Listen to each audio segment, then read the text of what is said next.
Sichqonlar jangi yoxud Qunduz amakining qissalari. Amakijon, bizga bir qissa aytib bering. Qaysi qissani aytib berar bolajonlarim? Sichqonlarning nikoh to'ylari haqidagisi bor-ku. Xo'p, mayli bolajonlarim, o'tirib olinglar qani. Boshladik. Bir bor ekan, bir yo'q ekan. Ular bir xonadonga kelganida ikki sichqon ko'rishib qolishibdi. Sichqon erkak aytibdi: "Menga qara, menga turmushga chiqasanmi?" debdi. Qiz sichqon esa: "Mayli, turmushga chiqaman. Faqat mahriga gelik olib bersang bo'ldi" debdi. Shunda erkak sichqon hayron bo'lib: "Gelik?" deb urushib ketishibdi. Qiz sichqon: "Mayli, agar gelik olib bermasang ham kattaroq tilla olib berasan, kamida 100 gram" deb yana urushda davom etibdi.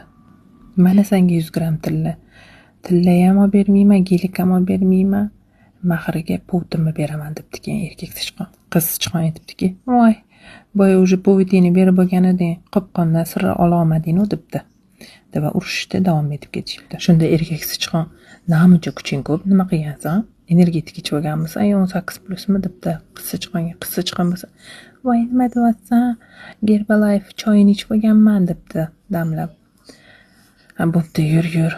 Menga ham damlab bera qol. Men ham senga o'xshab shunaqa energiyaga to'la bo'lay" deb yana urushda davom etishibdi. Erkak sichqon qiz sichqonni ko'ndirib oshxonaga ketishibdi, Herbalife choy ichgan.